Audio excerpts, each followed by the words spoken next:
நம்மளை திட்டுறவா அத்தனை பேரும் நம்ம கிட்டேருந்து ஒரு சில பாப்பங்களை எடுத்துக்கிறான்.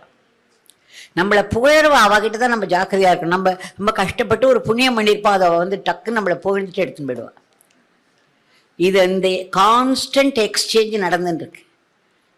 அதனால தான் நம்ம போய் ஒரு மகாத்மாவை பார்த்தோன்னு ஒரு நமஸ்காரம் பண்ணுறோம் இல்லையா? அவள் ஆசீர்வாதம்னு சொல்கிறது என்ன? அவளோட புண்ணியம், அவளோட தப்போபலம் நமக்கு வருது.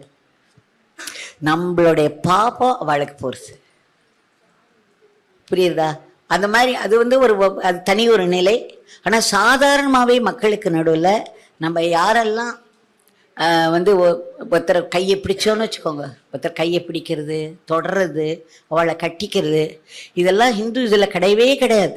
இதெல்லாம் வெஸ்டர்ன் ஹேபிட்ஸ். ஒருத்தரோட கையை பிடிச்சேன்னா அதில் ஒரு டிரான்ஸ்ஃபர் இருக்கும்.